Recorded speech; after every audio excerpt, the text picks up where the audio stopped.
Hi. In my last video about Ars Magica, I kind of skipped over a couple of things that I think are important. So now that I have a few moments, I want to try to talk about those.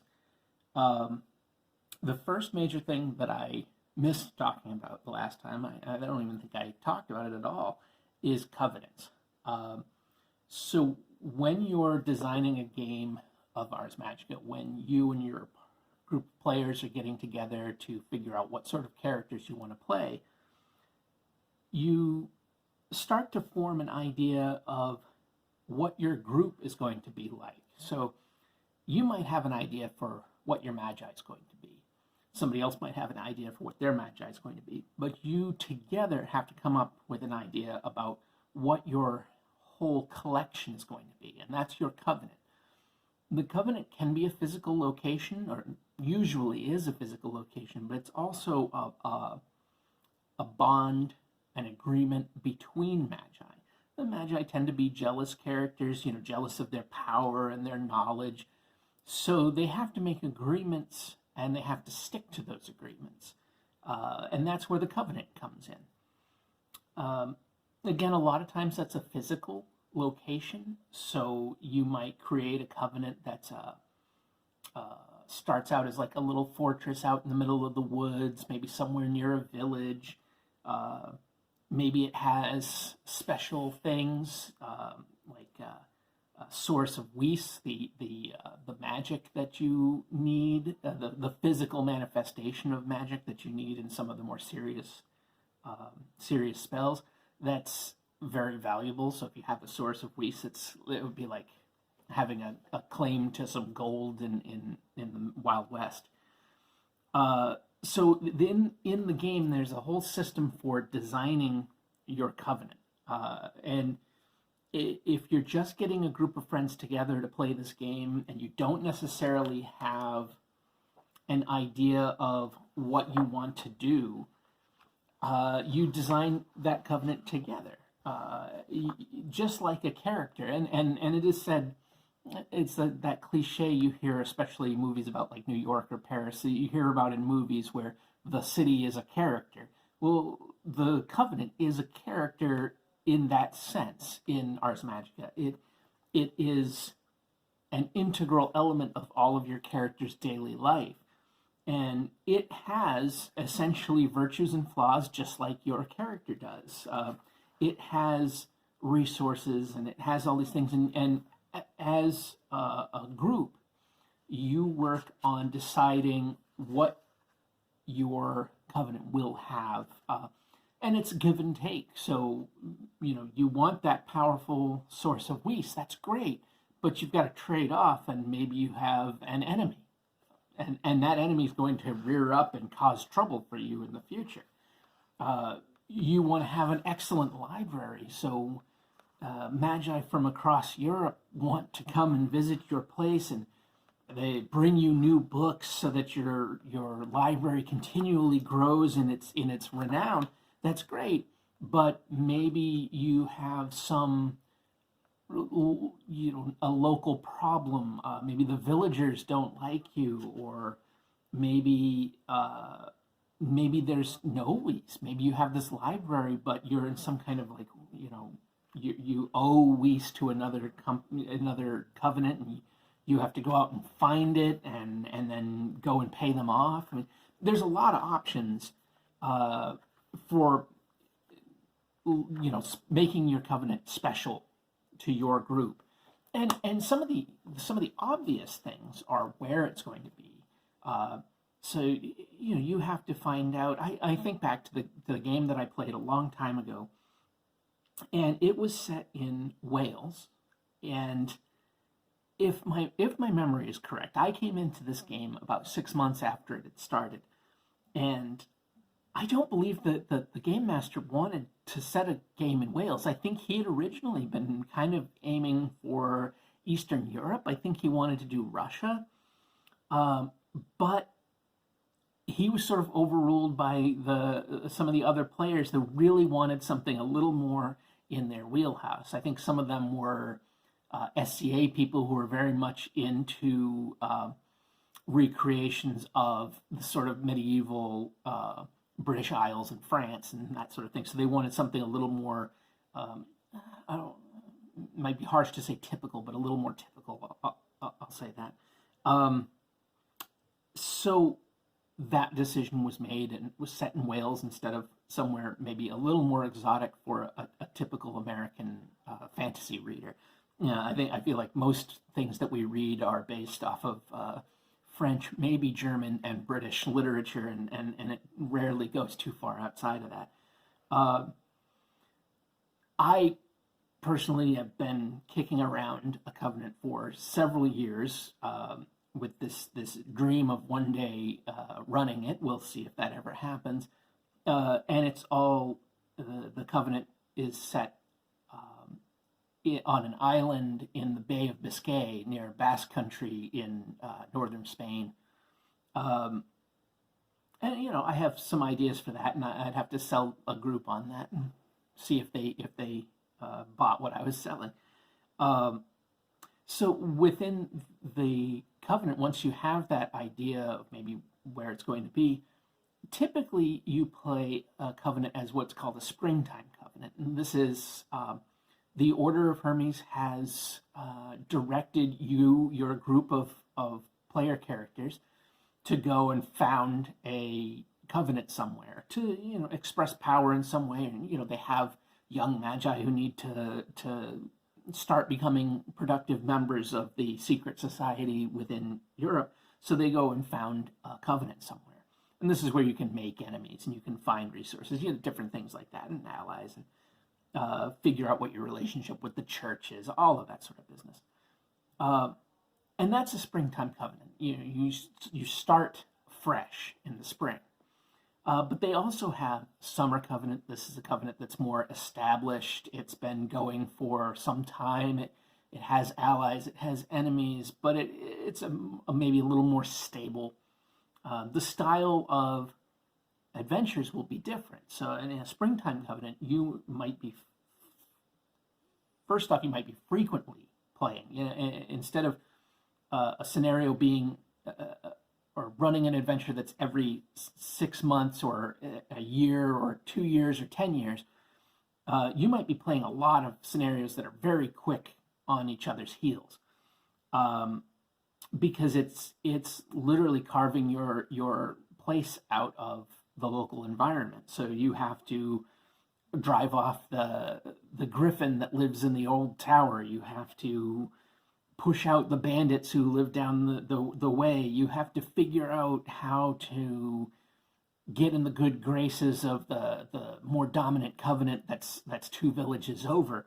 You have to figure all of that stuff out, and so everything's kind of close together and packed. So you might play for 6 real months of weekly sessions, and you've only covered 2 or 3 years. Whereas at the summer covenant, you might, that in that same 6 months, you might have covered 20 years or more. So then there's the autumn covenant, and as you might expect, the autumn covenant is a covenant that's sort of in its best days maybe are behind it. It's starting to fade a little. It usually has quite a bit of power, but it's a little slower. It's definitely the establishment. You could look at using the film industry as a thing. You look at, there's always a generation of upstart filmmakers, and the previous generation always thinks the upstart filmmakers aren't making real work. Look at all of the directors from the 70s who are now, at the time they were these bold rebels of filmmaking, but now all they do is poo-poo on young filmmakers and they, oh, you don't know the craft, blah, blah, blah. Yesterday's rebel is tomorrow's conservative. So that's sort of the autumn covenant. It's the sliding into old age covenant. And the stories there are going to be different. Probably a lot more politics, probably.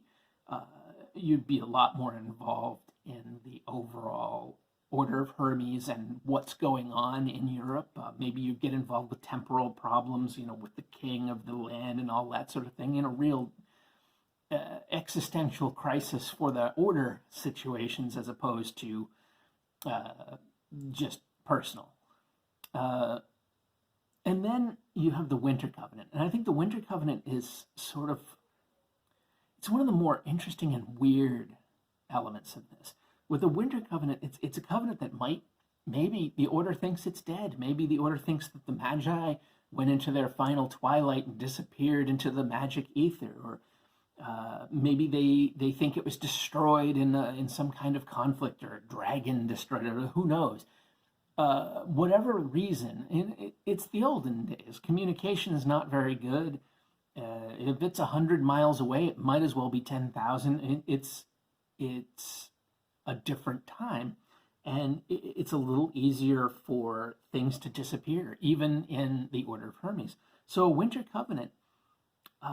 This is a covenant that's distanced itself from the Order, that is faded from everyone's memory, but might not be dead, really. And if you're playing in a Winter Covenant, it's not dead, clearly.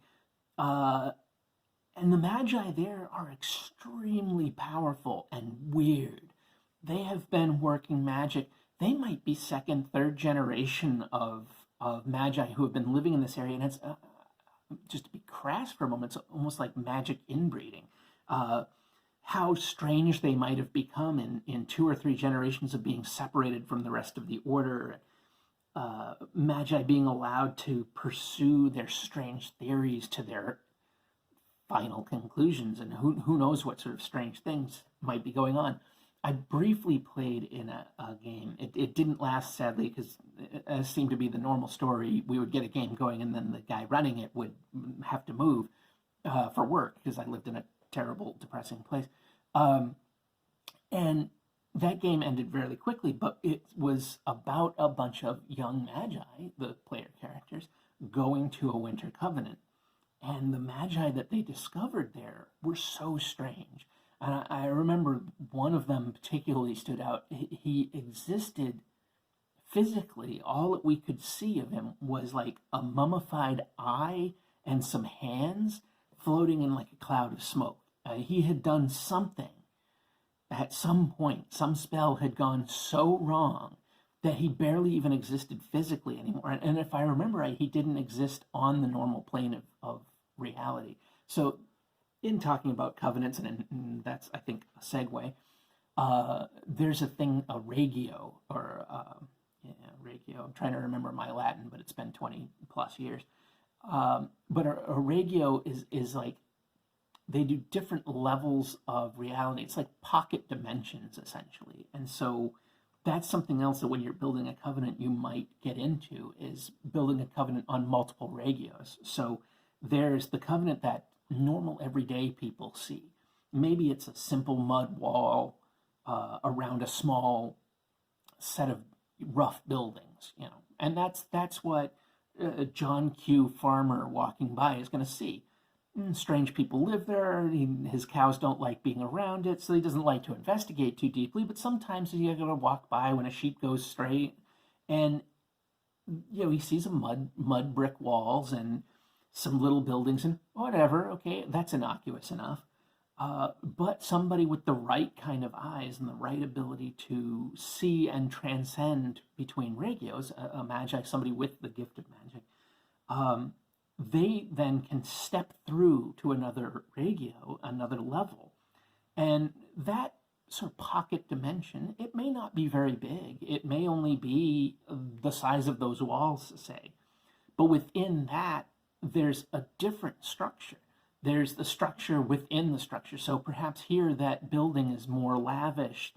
Maybe there's a tower in here, and what have you. And there might even be more regios within the regios. You could have multiple levels at the point where, you may have to go into rooms that exist on these higher planes. It's a strange concept, but it's fantastic. But the regios can get really interesting, and they cost things within the creation of a covenant, but there are also things you could do later as a character. That might be the result of a long experiment or a long spell. That reminds me of something that I did make a mistake on in my first video. I said formulaic magic twice when I meant ritual magic on the third type of magic. The really big, grand spells that frequently take multiple people, take resources, and do big things are rituals, not formulaic. Formulaic are the traditional spells written in books and on scrolls. They're well-practiced pieces of magic. So that's some talk about covenants. And covenants can get very unique. I mean, each group you should, I think, have a very unique covenant, but those decisions that you make, those trade-offs, the agreements, and the one player may believe strongly that you need X and another player believes strongly that you need Y, and the trade-offs you get to make everybody, if not happy, at least accepting, can make for some really interesting locations, and that then becomes a character within your group and part of your group's character. You reflect your covenant reflects you, and as time goes on, part of the agreement, part of the covenant of your magi is that even though you may have very different goals in life, even though you may have very different plans and different mentalities, you might be playing a magi who's a real scumbag, and you might be playing one who's almost a hero. But you've made this agreement, and beyond your own personal things, you have a group goal, something to bring you all together. So that decisions are made as a group, political moves are made as a group. Your covenant can gain power within the Order of Hermes or lose power within the Order of Hermes. But when that happens, it's all of you. It's not just one person. So you help to raise up your fellows or bring them down. And those decisions are all part of the sort of role playing within your covenant, which I find sort of fascinating. So the other thing that I did want to talk about, I feel like I maybe gave a short end of the stick to Grogs, playing Grogs. So Grogs they're sort of that third level of play.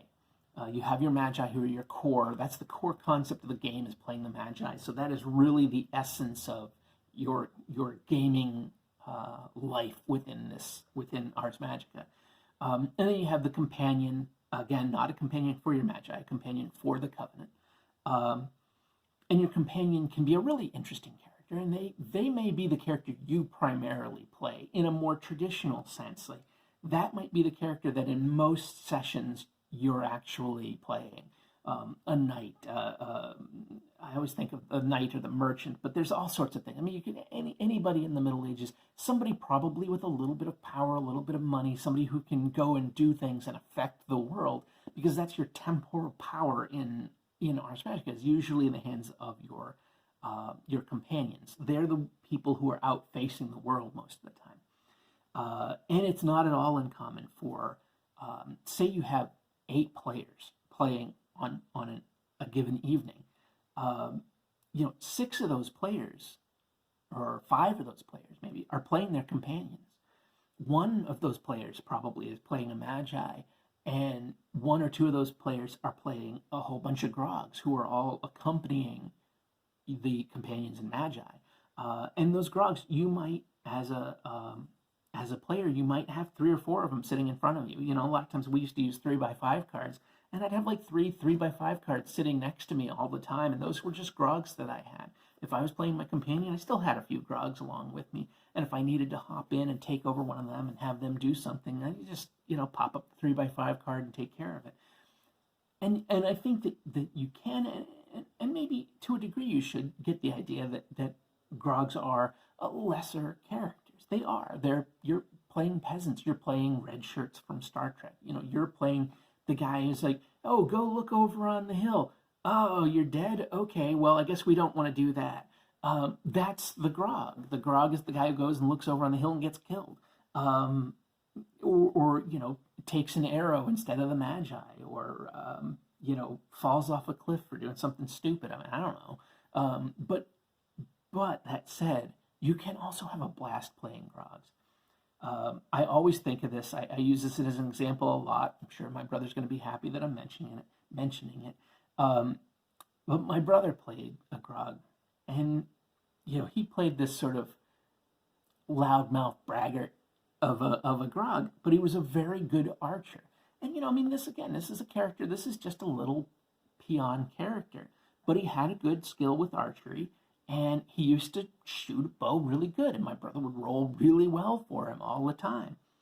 And so he started, as the game went on, this Grog kept surviving various encounters, making really good shots with his bow and arrow, and started to become a little bit legendary in the area. People started to respect him. He's still a Grog. He's still just a grunt. He's still a nobody.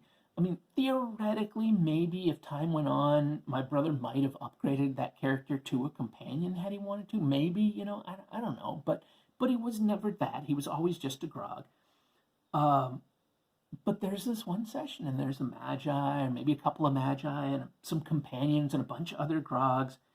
And there's a griffin in a tower, and everybody's trying to get it, and they're trying to shoot spells at it, and they're trying to figure out how we're going to drive this griffin out of the tower. How are we going to get it out? We have to get it out of there, and we can't do it. And this Grog comes up, and he takes his bow and arrow, and he draws back, and he fires, and he misses. This character never misses. He misses. Well, my brother just rolled badly, that's all. And my brother, being my brother, he just turns around and says, whoop, can't be hit. And it was so perfect. That response was so perfect, and it had almost been building to this. This character was so good at the archery, everything, and my brother just turns and can't be hit. And everybody else was just like, oh, all right. Well, we got to find something else to do then. The Magi, the companions, everybody else, they see this Grog, this great, amazing archer, and he misses. Well, can't be hit. And the expert can't do it, can't be hit. Let's move on. Let's try something else. And it was a great moment that I still remember almost 30 years later. We all laughed. It was fun, but that's the characterful moment that you can get with Grogs, even though they are these disposable red shirt characters. But even on Star Trek, you have red shirts that come back again and again. Mr. Kyle, various ones like that. So that's pretty much all I really want to talk about today. Grogs, and Covenants. I feel like I talked at length in the previous video about some other stuff. I didn't go into rule specifics. There's a couple of videos out there, I think, already now that cover rules. When I first recorded an Ars Magica video, it was because I could find so little about Ars Magica on YouTube that was in English, and I don't speak. I think there's a lot in Italian. I feel like, and I don't speak that language. Sadly, I wish I did. But I just wanted to record something and talk about Ars Magica because this is an amazing game, and I think you should try it. I think especially with the 5th edition, it's the most approachable the game's ever been. Again, and as I mentioned in my previous video, it is an intense game. There's a lot to it, but I think that it's well worth it. If you can play D&D, my goodness, the math and all that in D&D, I don't know 5th edition, but I know previous editions. The math is crazy. You can handle that. You can handle this.